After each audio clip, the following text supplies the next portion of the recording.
Chapter 10. Yndir. Selena would not begin with either Rory or Mr. Bates present, so those two took one of the bins of sci-fi devices to a different room in the complex just off the main gym for Rory to get his fill of space tech. When the door had closed, Oliver waited for Selena to muster up the courage to get started. She clenched her fists and squeezed her eyes shut, then took a deep breath and came back to the present. "Have I ever told you about my parents?" Oliver shook his head. "I know you were adopted when you were little. That's what I tell people. The truth is that I'm a foster child, and I've only been with my foster parents for 3 years since I was 13.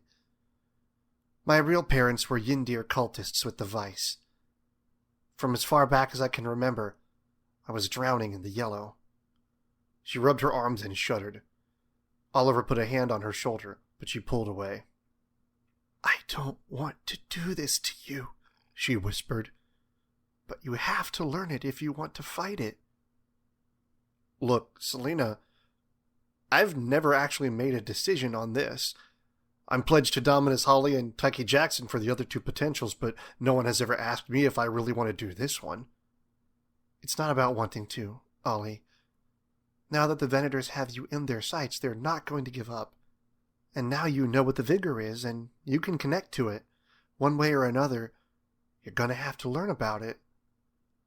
"Dominus and Tyche said that I'm free to leave whenever I want." Selena nodded. "You are, but you'll be back. The vigor does not leave you alone until you submit to it. Plus, you're really curious, and you've always said you were meant for great things. This is probably it." Once again, Oliver knew that was true. He'd known the moment Dominus Holly had vowed to train him, and he'd felt just as strongly when Mr. Bates had done the same. The path was laid out before him. All he could do now was follow it. "So, is there a pledge or creed or something for this one?" She shook her head. "I'm not going through that again. We'll just do it." Oliver shuddered. "The yellow is telekinesis, right?" "Yes, but it's called the pain for a reason." "Ollie?" She stared at him, then closed her eyes and lifted her hand, a soft yellow glow behind her eyelids. 3 of the bright blades from the second bin jumped up and flew over to them, and hovered in the air around Selena. "Every potential has some telekinesis," Selena said. "You've seen the other practitioners pull bright blades into their hands. You can do that with any of them, but Yndir is an entirely mental potential. Practitioners of the pain don't usually do much physical fighting. We fight the battle with our minds." The bright blades snapped to life and bathed them in their glow. Their color, noted Oliver, was somehow different to the other 2, and not just in hue. Whereas the blue and red blades seemed to bring a powerful life with their glow, the yellow's luminescence struck a strange chord in Oliver's gut. "Okay, so I guess my real question is, why is it called the pain?" This was his 3rd or 4th time asking it, and she knew it was time for the answer. Selena sighed and took her seat on the gym floor. "I'll show you." Oliver sat across from her and visualized the 3 colors again. There was the blue with its courageous strength, the red with its infuriating power, and then the yellow. As he focused on it, he sensed its inherent motion. It was never still, never satisfied. It wanted control of everything. It was neither good or evil, unlike the other 2, but it seemed alive all on its own without someone to use it. "Oliver, please, please, just barely touch it. Don't dive in like the blue or the red." "I didn't really dive into the red. Compared to Yndir, just... you'll understand." "Okay, Lena, I promise." She took his hands in hers, and he reached out tentatively toward the yellow. He had barely touched it when he cried out. It felt like his finger, the one he'd reached out with in his mind, had been shut in white-hot pliers with teeth and then twisted. He yelped and pulled back. "Ah! Well, I guess that's the pain." Selena shook her head. "Not even close." "They stuck you all the way into that?" Oliver gasped. She nodded. "That was how it started. Then we started the real training." "What?" She sighed. "Close your eyes again. This time, pull some of it out. What do you mean, pull it out? Take some and use it like a battery, like ammunition in a weapon, but only a small bit. Oliver took a deep breath, then went back into the color visual. He reached in and quickly scooped out a small handful of the yellow paint. It stabbed into him, but Selena told him to hold on. He didn't know if he could, but right before it became too much to bear, he realized the pain was receding. "It's not as bad now," he told her. "You have to use it quickly," she said, standing with him. "Get one of those basketballs over there." "How do I—" "Just reach out and grab it like you would with any other thing." He did, and it was amazingly easy.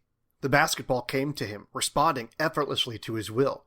He could even feel its weight and density through his vigor senses. "Whoa!" he gasped. "This is amazing!"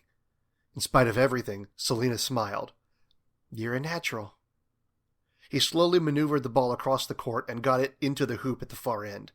It had wavered a little, and he wasn't sure he would be able to get it in, but he got full control over it at the last second.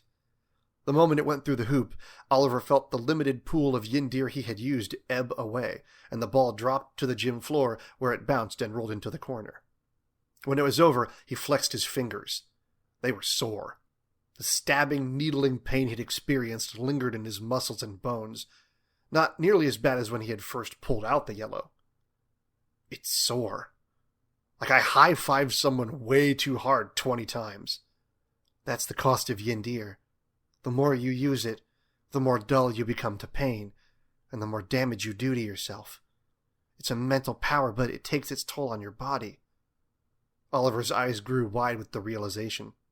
So, you were thrown into it head first. Does that mean... She nodded. Her eyes were misty. There were times that my telekinetic power was the only thing holding my body together. But the more I used it, the more broken I was until... She stopped, but Oliver was too curious to let it go. Until what? She shook her head. If you stick to using it like a battery and only pull out enough for you to use whenever you want to, you'll be fine. But will that be enough to win? Ollie, if you let it take all of you, winning or losing won't matter after that. Please, I'm begging you, please be careful. Yndir is not like Razir or Byru. It tricks you. It stops you from feeling pain. And eventually you can't feel anything. It's taken me years to get to the point where I can even feel this. She took his hand again, and Oliver realized that it was not a simple romantic gesture. Do you know how important it is to me that I can feel this? Because of how fragile my body is, you could break my arm with no effort, and I might not even know it happened. Oliver was stunned, and she pulled away. I can't let you do that to yourself. I swore when I got away I would never use Yndir again. But here I am. I'm doing it again. And I'm dragging you into it with me after I put all my hopes for a normal life on you and Rory. A tear escaped and ran down her cheek. Oliver looked at his hand and felt the ache. He couldn't find words for the moment. I think that's why Mr. Bates wanted me to start this with you today, she said. Yndir doesn't come with any kind of vigor madness, but you will need meditation to heal your body if Yndir breaks it. How do we meditate? It's not too difficult, Selena said. You focus on the figure in a pure sense without going into any of the potentials. So visualize the colors without choosing one, basically. You find a quiet place free of distractions, lay down or sit comfortably and just focus on it. I know he said Dominus Holly is supposed to teach me, but can we try it now? She agreed, and they found 2 cushioned chairs just outside the gym. After they had brought the chairs into the gym, they sat across from each other, hands on their knees, backs straight, and closed their eyes once more. Oliver was familiar with practiced breathing from his Taekwondo classes, in through the nose, out through the mouth, deep and slow breaths, breathing with the whole body and not just with the lungs. As he did this, he imagined the colors yet again, but this time he did not choose one. The image he had first brought up in his mind, having been hazy at the first when he had done it with Byru, now appeared before him in sharp detail. He could see each of the different potentials with its own attitude and personality. There was the strong, immovable ocean of Byru, the roiling, boiling sea of Yndir, and the crawling, breathing entity of Yndir. Around and between each of these, the overarching energy of the vigor as a whole bound them all together and stretched out even beyond them. He could sense Selena's calm and caring presence in front of him, Mr. Bates's passionate and energetic existence a few rooms over, although he could not feel Rory specifically. Rory did not appear as a person within the vigor, only his tangled and scattered thoughts. Oliver guessed that was likely because he didn't know how to untangle them in his own mind, but it could just as easily have been because it was Rory. He smiled. "How's your hand?" Selena asked. Oliver looked down at his hand and flexed his fingers. It was fine, better even than it had been before he'd used Yndir. "Wow, that didn't take long." Selena smiled. "It's actually been half an hour already." "What? No way." "Time speeds up for us when we meditate like that. It might feel like only a few minutes, but it could be hours in real time. You have to be careful, set alarms, have someone come get you. You have to plan it carefully before you lose days to it." "But if I do, how will I eat or go to the bathroom?" "The vigor sustains you when you meditate," she told him. "The only thing you lose is time." "How long can someone meditate for?" Selena sighed. "Well, I know that when I finally left, when I was out on my own for the first time 3 years ago, I meditated for almost a full week to try to heal my body from the damage I'd done to it." "Wow, so you used that meditation to fix Yndir and Vigor Madness from Razir?" "Right." "You're a quick study, Ollie. I'm glad you're getting this so fast." She reached out and touched his shoulder, giving it a gentle rub. "Makes it easier knowing you'll be okay when we get deeper into this." There it was again, that overwhelming affection. Oliver stepped closer to her, and the look in her eyes changed. She realized what he was about to try to do. Then the door opened and Rory ran into the gym. "Did you die?" he yelled. "Everyone's still alive?" "Yeah," said Oliver when he recovered his voice a moment later. "All good in here." "Bro, you gotta see what Mr. Bates just showed me. He has space armor." In spite of the moment, Oliver turned his attention to his best friend. "Wait, what? Space armor?" "Yeah, not like a giant robot suit, but like awesome bulletproof armor that covers you up to your wrists but stays super flexible. And you can even have a bulletproof hood instead of a helmet." "Sounds awesome," said Oliver. Mr. Bates came in behind Rory with the plastic bin of tech they'd left with. "So, Oliver, you've experienced the 3 primary potentials. Fancy anyone in particular?" "Probably Byru right now," said Oliver. "But Yndir is cool as long as I'm careful. And I can see how Razir could be useful." "I think that is quite the mature outlook, my novice," said Bates.